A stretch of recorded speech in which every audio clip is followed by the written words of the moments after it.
सोच कर गए थे कि मैं और कहीं शादी ना करूं, नहीं तो यह परिवार बेसहारा हो जाएगा।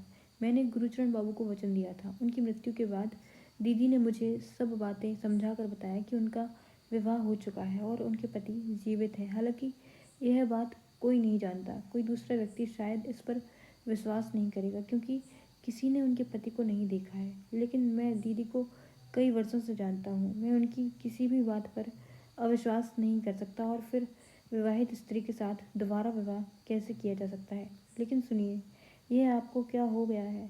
आपकी आंखों में आंसू। शेखर की दोनों आंखें आंसुओं से भर उठी थीं। गिरीन्द्र के सामने ही उसके आंसू बह निकले। शेखर को कुछ भी होश ना रहा। उसे यह भी ध्यान न आया कि किसी पुरुष के सामने दूसरे पुरुष का अपनी कमजोरी प्रकट करना उस पुरुष के लिए बहुत ही शर्म की बात है। गिरीन्द्र चुपचाप बैठा शेखर को रोते हुए देखता रहा। संदेह तो उसके मन में बहुत पहले से था। आज वह दृढ़ हो गया कि शेखर ही ललिता का पति है। शेखर ने आंसू पोंछे और भरमाए स्वर में कहा, लेकिन गिरीन्द्र बाबू, आप तो ललिता से प्यार करते थे। गिरीन्द्र के खिले हुए चेहरे पर अवसाद की एक हल्की सी छाया आ गई, पर शीघ्र ही वह मुस्कुराने लगा। फिर रुक रुक कर सोचते हुए कहने लगा, इस सवाल का जवाब देना आवश्यक नहीं शेखर बाबू। और फिर जैसा मैं अभी अभी कह चुका हूँ, कोई किसी को कितना भी प्यार क्यों न करे, वह जानबूझकर किसी विवाहिता स्त्री से किसी को अमानत से विवाह नहीं कर सकता। खैर जाने दीजिए, मैं उम्र में छोटा हूँ। अपने से बड़ों के संबंध में इस तरह की चर्चा करना मेरे लिए उचित नहीं है। यह कहते हुए वह मुस्कुराता हुआ उठ खड़ा और चलते हुए बोला, मेरे अनुरोध की रक्षा कीजिएगा। हो सके तो बड़े भैया से बात कीजिएगा। मैं फिर आऊँगा। नमस्कार। निर्विकार भाव से वह बाहर निकल गया। शेखर पहले ही दिन से गिरीन्द्र के प्रति अपने मन में विद्वेष और तिरस्कार का भाव रखता आया है।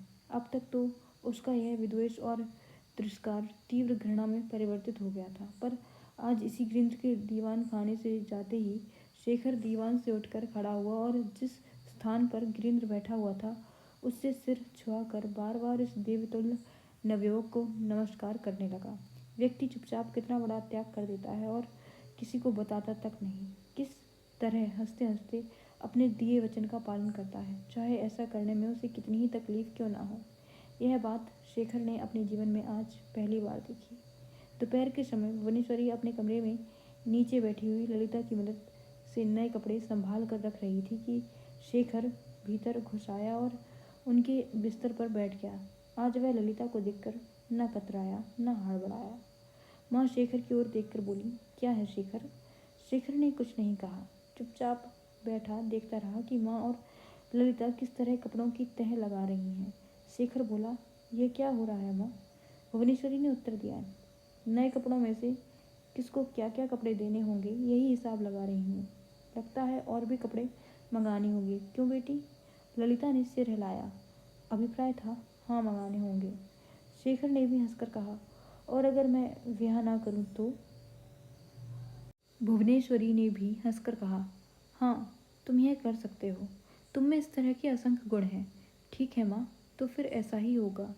भुवनेश्वरी गंभीर हो गई, बोली, यह क्या कह रहा है तू? ऐसी अशुभ बात जुबान पर मत ला। अब तक तो जुबान पर नहीं लाया था माँ, लेकिन अब भी बात जुबान पर नहीं लाऊंगा तो बहुत बड़ा पाप होगा माँ, शेखर ने गंभीरता के साथ कहा।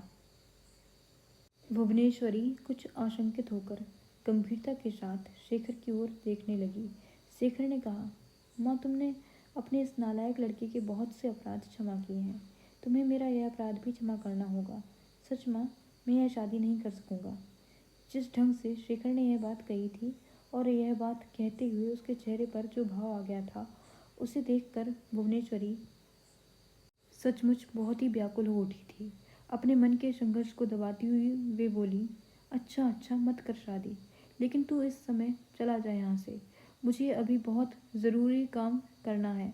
शेखर ने फिर एक बार हंसने की कोशिश की लेकिन असफल रहा। तब साफ सीधे स्वर में उसने कहा, माँ मैं मजाक नहीं कर रहा हूँ, सच कह रहा हूँ। मुझसे यह शादी नहीं हो सकेगी, मैं कर नहीं पाऊँगा।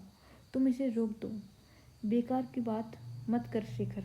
शादी को क्या बच्चों का खेल समझ रखा है? खेल नहीं है, इसलिए तो कह रहा हूँ माँ।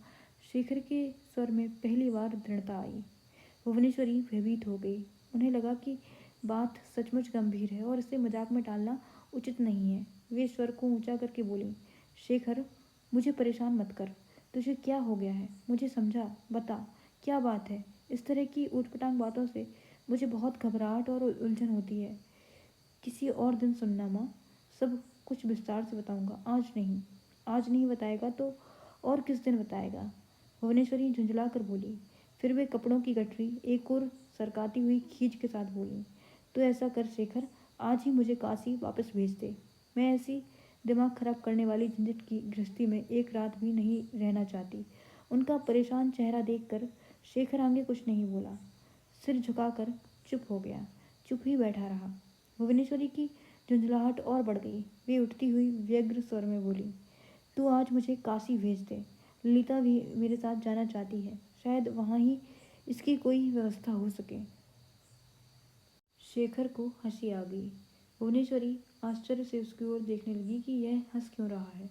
शेखर हंसते हुए बोला, माँ, तुम इसे अपने साथ ले जाओगी तो इसकी व्यवस्था और किसके साथ करोगी? तुम्हारी आज्ञा से बड़ी और क्या चीज़ होगी इसके लिए? शेखर को हंसते हुए देखकर भुवनेश्वरी की जान में जान आई। अब उन्हें लगने लगा कि बात इतनी अधिक गंभीर नहीं है जितनी वे समझ रही हैं। ललिता की ओर देखकर वे कुछ विस्मय से बोली, सुन ली बेटी इसकी बात?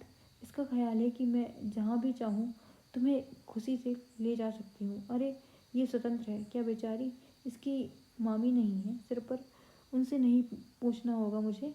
क्यों बेटी, पूछना होगा ना? ललिता ने कोई जवाब नहीं दिया। शेखर जिस तरह बात कर रहा था उससे ललिता को बहुत संकोच हो रहा था। उसका मन हो रहा था कि कोई बहाना बनाकर वह बाहर निकल जाए। कुछ देर की चुप्पी के बाद शेखर ने मन कड़ा करके कहा, तुम सुन लो माँ, तुम इसकी मामी से कहना चाहो तो कह दो, यह तुम्हारी इच्छा है। लेकिन तुम जो कहोगी वही होगा, यह बात मैं भी जानता हूँ। और जिसे तुम अपने साथ ले जाना चाहती हो वह भी जानती है, यही तुम्हारी बहू है माँ। अपनी बात पूरी करते करते शेखर को कुछ शर्म महसूस हुई। उसने अपना सिर झुका लिया। भुवनेश्वरी आश्चर्य से शांत हो गई। इतनी गंभीर प्रकृति का लड़का शेखर अपनी माँ के साथ यह किस तरह का मजाक कर रहा है? शेखर के चेहरे पर अपनी दृष्टि गड़ाते हुए उन्होंने प्रश्न किया, तूने क्या कहा अभी? यह मेरी कौन है? शेखर ने सिर ऊपर नहीं उठाया लेकिन चुप्पी भी नहीं साधी। कुछ संभल कर सधे हुए स्वर में शेखर ने धीरे से कहा, बता तो दिया माँ, यह ललिता तुम्हारी बहू है।